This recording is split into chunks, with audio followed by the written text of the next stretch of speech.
네, 여러분 안녕하세요. 경익남과 토론합시다. 오늘은 30만 기념으로 특집으로 준비를 했습니다. 제가 가장 존경하는 학자 그리고 지식인의 선생님, 교수님들의 교수님, 또 제 지도 교수님의 또 지도 교수님, 정말 이 교수님을 제가 초대한 것 자체가 너무나 영광이고 제가 떨리는 마음인데 감히 제 채널에 모셔봤습니다. 어, 김태유 교수님, 은사님을 좀 모셔봤습니다. 안녕하십니까? 예, 감사합니다. 네, 오늘 이렇게 뜻깊은 자리에 초청해 주셔서 감사드리고 또 앞에 너무 과찬의 말씀을 해 주셔서 시청자들 보기에 몸둘 바를 모르겠다 아닙니다. 이런 생각이 듭니다. 저는 서울대학교 명예교수 김태유입니다. 네, 짤막하게 말씀드리면 문명사를 연구하는 학자다. 그래서 경제학, 기술경제학을 기반으로 해서 지정학, 역사학 이렇게 학문의 경계를 넘어서 학제간 연구를 통해서 문명사를 연구하는 학자다라고 자임하고 있습니다. 감사합니다. 저는 이제 뭐 교수님 뭐 수업도 들으면서 그리고 이제 교수님의 제자들의 수업을 또 들으면서 정말 정말 많은 생각들을 이제 그림 그리면서 살았거든요. 근데 그 여러 가지 생각 중에 하나가 저는 이제 교수님 하면 이제 떠오르는 게 당시에 365일 중에 363일, 362일을 학교에 가서 연구하시는 분. 어떤 열정으로 그렇게 저는 그 자체가 울림이고 그 자체가 학생들한테 굉장히 강한 교훈이고 그 어떤 특정 분야에서 그만큼 그 시간과 열정을 쏟아주는 그 자체, 그러니까 다른 어떤 성과나 그런 걸 다 무시하고 그 시간과 많은 것을 그렇게 쏟아붓는 그 모습 자체가 학생들에겐 상당히 큰 배움이라고 생각하는데 어디서 그런 열정이 나오신 것이었습니까? 뭐 한마디로 말씀드리기가 꼭 쉽지는 않습니다만은 네, 제가 젊었을 때는 한국이 굉장히 후발국으로서 선진국을 뒤쫓아가는 나라였습니다. 네, 그리고 우리는 항상 피해받은 국가였고 다른 나라를 빨리 따라가지만 않으면 안 된다라는 강박관념 속에 있었기 때문에 네, 어떻게든지 선진국을 추격하기 위해서 우리도 한번 잘 살아보기 위해서 또 가까이에는 우리 옆에 있는 나라 일본을 본받아서 일본보다 더 발전하기 위해서 그래서 제가 1년에 360일 이상 학교에 나가는 그런 생활을 하게 됐고 또 다른 측면을 한 가지 말씀드리면 사실 이 국가 발전이라는 게 종합학문 아닙니까? 한 가지 공부해서 문제가 딱 해결되지가 않습니다. 그래서 학문의 경계를 넘나들어서 여러 학문, 다학제적 학문을 공부하다 보니까 너무너무 읽을 것도 많고 공부할 것도 많고 생각할 것도 많고 그래서 제가 정말 학교에서 살다시피 눈 뜨면 침대에서 뛰어나와서 바로 학교에 가는 그런 생활을 제가 오랫동안 했었죠. 그래도 항상 좀 부족하지 않나 이런 아쉬움을 느끼고 있습니다. 그리고 우리가 8.15 3.1절 이 날들은 우리한테 너무 그 중요한 기념일들이기는 한데 우리가 자력으로 독립을 쟁취하지 못했다. 그래서 제가 제자들한테 8.15하고 3.1절은 그 길절이다. 우리가 일본보다 더 선진국이 되든지 최소한 서울대학이 동경대학보다 더 훌륭한 명문대학이 될 때까지 우리가 8.15하고 3.1절을 휴일, 노는 날로 생각해서는 안 된다. 그래서 함께 나와서 함께 공부하고 그렇게 제가 한평생을 보냈습니다. 그래서 아마 남들은 굉장히 어떻게 휴일도 안 쉬고 학생들 모시게 하고 좀 이렇게 학생들을 너무 강압적으로 이끌어갔다 이런 평도 듣기는 하는데 뭐 그 바람에 제 제자들이 굉장히 많은 학문적 성과를 내고 사회적으로 진출하고 활약하는 걸 보면 뭐 뿌듯하게 생각하고 만족스럽게 생각하는 측면도 많이 있습니다. 아 벌써 전율이 돕니다. 아직 시작도 안 했는데 그러면 정말 365일 중에 360일 이상을 그 30여 년 동안 학교에서 연구에 몰입하시면서 보낸 그 수많은 시간 동안의 그 역사를 뭐 이 짧은 시간 동안 담아낼 수는 없지만 제가 어떤 또 존경하는 또 학자분께 이런 표현을 들었었거든요. 제가 감히 이런 말씀을 드려본다면 기억과 기록, 기억과 기록이라는 표현을 좀 들었었거든요. 네. 이게 뭐냐면 교수님은 기억을 갖고 계신 겁니다. 1990년대 경제를. 저는 죄송하지만 1990년대 경제를 교수님의 기억을 기록을 해주셔서 예. 특히 한국의 시간이라는 이 책에 예. 기록을 해주셔서 특히 2000년대 여러분 학생들은 교수님께서 그 기억을 기록해 주신 그 책을 바탕으로 공부를 할 뿐이에요. 예. 최대한 그 기억을 담아내 주시는데 노력을 해주신 분들이 계시니까 우리가 그 역사를 알고 그 역사가 반복되기 때문에 되풀이하지 않아야 된다는 그런 생각 때문에 예. 저는 한 가지 목표, 예. 교수님의 그 기억을 좀 담아내 보고 싶다 하는 그 욕심도 있었습니다. 예. 그래서 제가 좀 질문을 한 가지 드릴 텐데요. 네.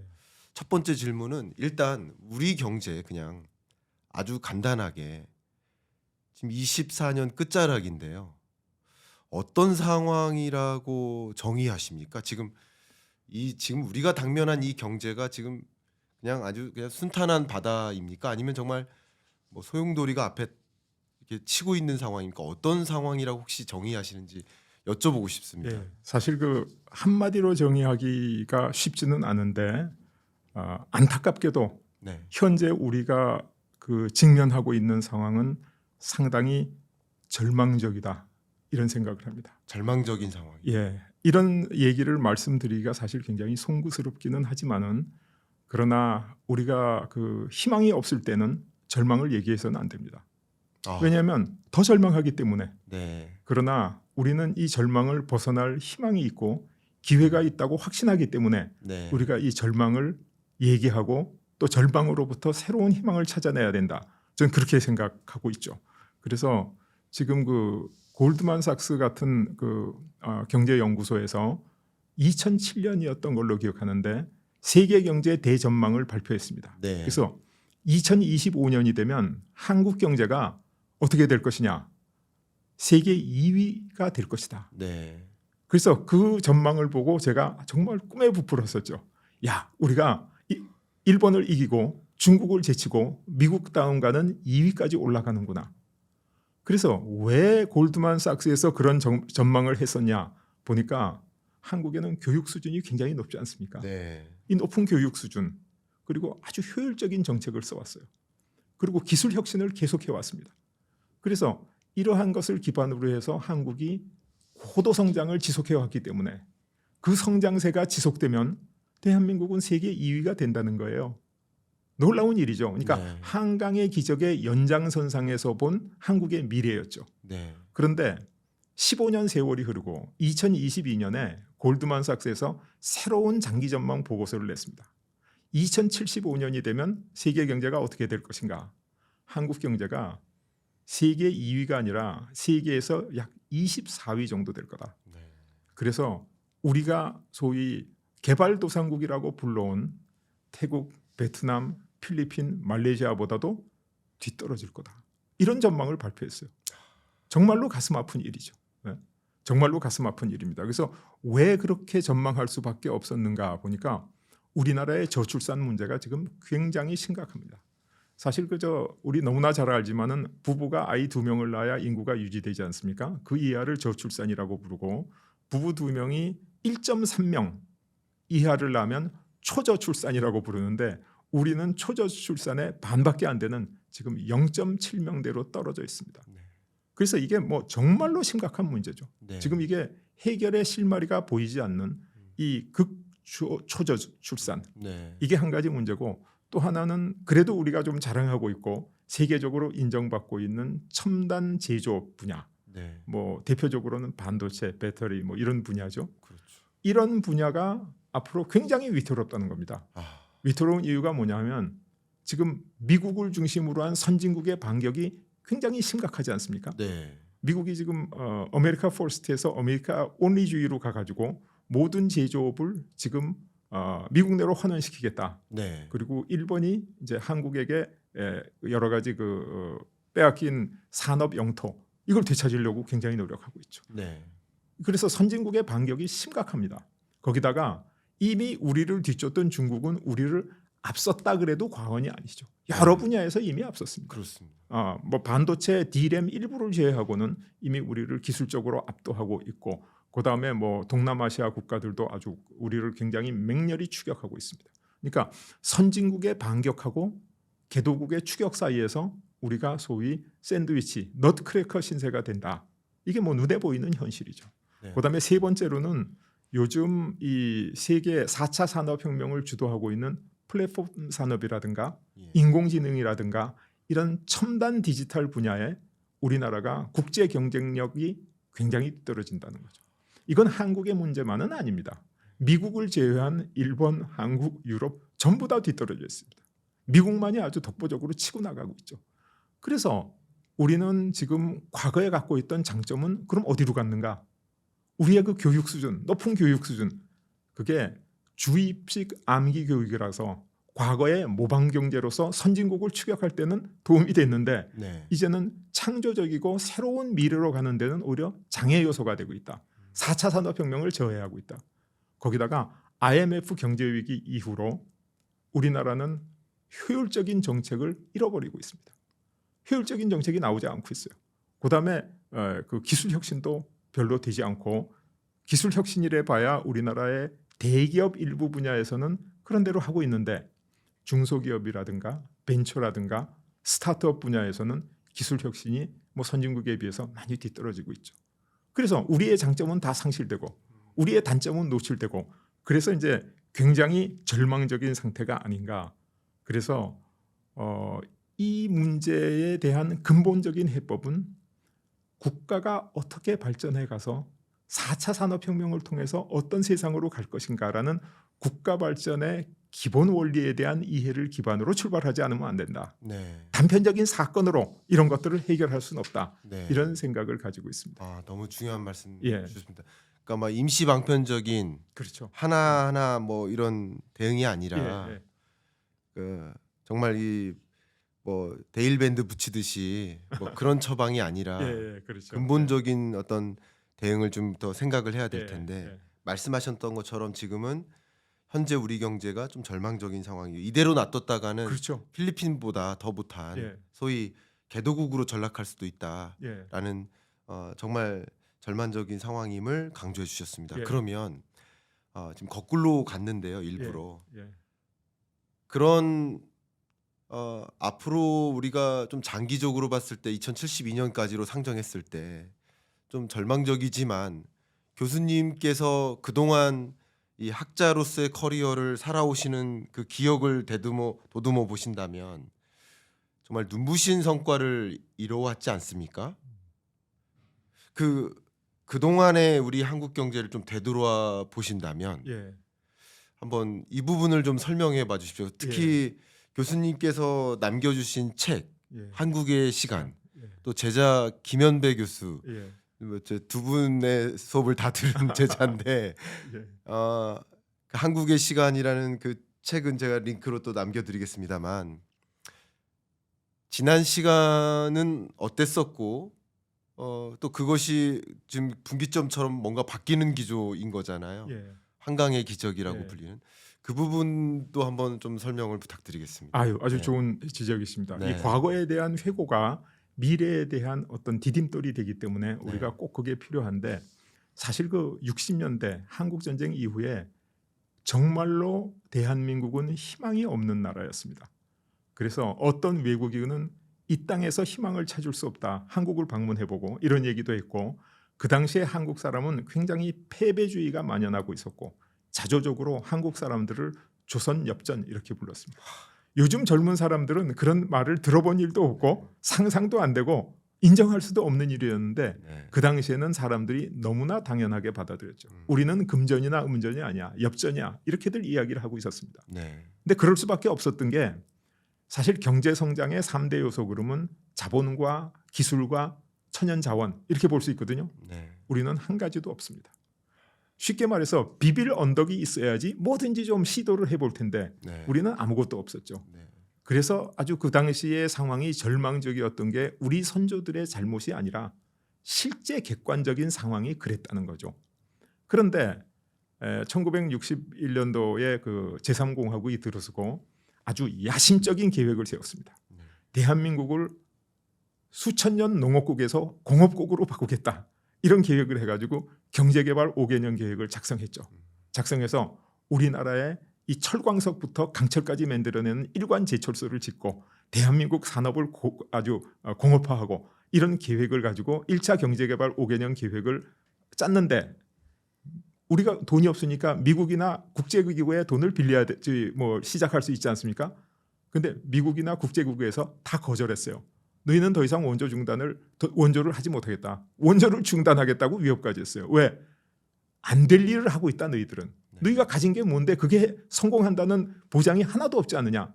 분명히 실패할 일을 왜 하느냐. 뭐 그런 거였죠. 물론 미국이나 국제기구를 비난할 수는 없습니다. 그게 그 당시에 아주 객관적인 상황이었으니까요. 그래서 원조를 중단한다니까 할 수가 없죠. 그래서 결국은 굴복하고 우리나라를 이제 노동집약 경공업을 하는 나라로 발전시키는 계획으로 1차 경제개발 5개년 계획을 약간 수정해서 변경해서 1962년도에 발표했습니다. 그리고 나서 어떻게 했냐?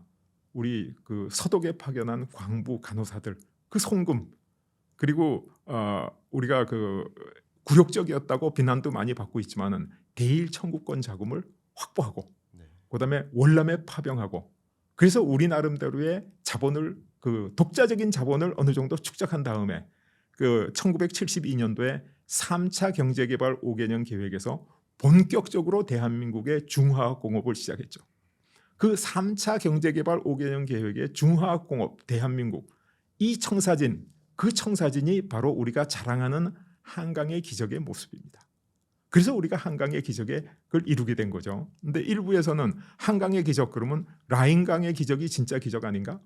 한강의 기적이 진짜 기적이야? 이렇게 묻는 사람이 있는데 라인강의 기적은 사실 가능한 기적이었습니다. 독일이 전쟁 전에 강대국이었거든요. 근데 파괴된 독일을 단시간에 전쟁 전 이상으로 재건했다. 놀라운 일이지만은 그건 가능한 기적이죠. 왜? 기술도 있었고 기술자도 있었고 다 있으니까 다만 파괴된 것을 다시 지었을 뿐이니까. 그런데 한강의 기적은 아까 말씀드린 경제성장의 3대 요소인 자본도 기술도 석유 한 방울 천연자원도 없이 소위 무에서 유를 창조하는 불가능을 가능케 하는 기적이었기 때문에 한강의 기적이야말로 진정한 기적이다. 저는 이렇게 얘기하죠. 정말 자랑스러운 일입니다. 우리 민족의 이 슬기와 이 저력을 막 세상에 발현시킨 이런 대사건이죠. 그래서 그 골드만삭스 같은 데서도 야 이대로 두면 한국이 세계 2위의 나라가 될 거다 이렇게 예측을 했는데 그 후에 어떤 일이 있었냐? 문민정부가 들어오고 나서 여러분 기억하시겠지만은 그 성수대교의 상판이 내려앉았어요. 그리고 삼풍 아파트가 무너졌어요. 그래서 사고공화국이라는 오명에 우리나라가 빠졌죠. 그래서 이 과거의 한강의 기적이 부실덩어리가 아닌가라는 착각 속에 빠지게 된 거예요. 사실은 그렇지 않은데. 그래서 만약에 우리가 가지고 있는 그 허점이 있으면 허점을 보완하고 국가 경제를 굳건하게 밑에서부터 다져서 올려야 되는데 정치권에서 그렇게 하려 그런 게 아니라 야 우리가 OECD에 가입하자. 소위 선진국 그룹이라고 얘기하는 OECD에 가입하면 우리나라 선진국인 줄 알 거 아니냐. 이건 사실 정치권에서 국민을 속이고 눈가림하는 거나 마찬가지죠. 그래서 맹렬히 OECD에 가입하는 운동을 해가지고 우리가 이듬해 96년도에 OECD에 가입했습니다. 샴페인을 일찍 터뜨렸죠. 열광했어요. 우리나라 같은 농업국이 세계적인 선진국 그룹이라 그러는 OECD에 가입했지 않느냐. 그랬는데 OECD에 가입하려 그러면 선진국 기준을 맞춰야 되잖아요. 그래서 외환 거래를 자유화하고 그다음에 그 수출입의 문턱을 낮추고 금융 자유화에 들어가야 되겠죠. 그렇지 않으면 OECD에 가입할 수가 없으니까. 그러니까 우리 능력은 선진국이 안 됐는데 선진국의 옷을 입으니까 이 옷이 몸에 맞지 않아서 걸려서 넘어지기 시작하는 거죠. 그래서 외국에서부터 단기 외채가 한국으로 물밀듯이 밀려왔습니다. 왜냐하면 개발도상국이라든가 우리나라는 자본 축적이 덜 됐으니까 이자율이 높거든요. 선진국은 자본 축적이 많이 됐으니까 이자율이 낮죠. 그러니까 자본과 실물과의 관계에서 자본이 많이 축적돼 있으면 이자율이 상대적으로 낮고 자본 축적이 덜 돼 있으면 이자율이 높을 수밖에 없죠. 자본이 희소하니까. 네. 그래서 외국 자본이 밀려왔어요. 그래서 외국 자본이 들어오니까 당장은 나라가 막 발전하는 것처럼 보였죠. 그런데 태국에서 시작된 동남아시아의 외환 위기가 옆으로 번져나가기 시작하니까 외국의 전주들이 한국에 투자했던 돈을 회수하기 시작한 거예요. 그게 바로 IMF 외환 위기입니다. 쉽게 얘기하면 흑자도산 비슷한 거죠. 왜? 서 있는 사람을 막 밀면 넘어지지 않으려고 앞으로 힘을 쏟고 있는데 밀던 손을 딱 대면 앞으로 그냥 꼬꾸라지는 거하고 비슷한 거죠.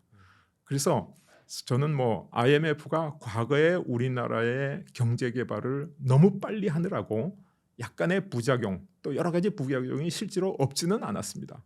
그것 때문에 일어난 게 아니라 우리가 선진국 흉내를 하느라고 외환 거래를 우리 능력 이상으로 자율화하면서 일어났다. 그래서 우리가 피땀 흘려서 만든 알짜 기업들이 엄청나게 많이 도산을 해버렸죠. 그리고 과거의 한강의 기적을 폄하하기 시작한 거예요. 관치라는 이름으로. 그래서 과거의 한강의 기적 때 우리나라가 했던 아주 효율적인 정책, 선진국이 칭송하고 후발국이 개도국들이 부러워했던 정책, 그걸 우리가 다 포기한 거예요. 포기하니까 그 후로 어떻게 되냐.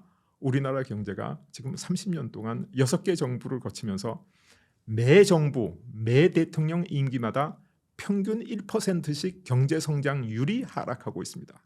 경제 성장률이 하락하고 있다는 건 얘기가 무슨 얘기냐? 성장 동력이 식어가고 있다는 얘기죠. 다시 말하면 새로운 성장 동력이 나타나지 않고 있다는 거죠. 그래서 어떤 사람들은 골드만삭스나 이런 데서 한국 경제를 지금 나쁘게 평가하는 게 좀 편견이 들어간 게 아닌가 이렇게 얘기하는 사람도 있는데 우리 30여 년간 경제 성장률이 대세 하락하는 걸로 봐서 그거는 객관적인 사실입니다.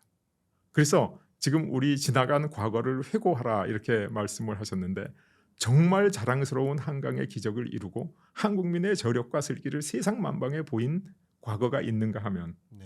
우리가 갖고 있던 그 장점을 잃어버려서 지금은 정말 안타까운 과거로 연속되고 있어서 그래서 제가 조금 아까 시작하면서 송구스럽게도 지금 우리 상황은 이대로 두면 절망적이다 이렇게 말씀을 드리게 됐죠. 너무 말씀 감사하고요.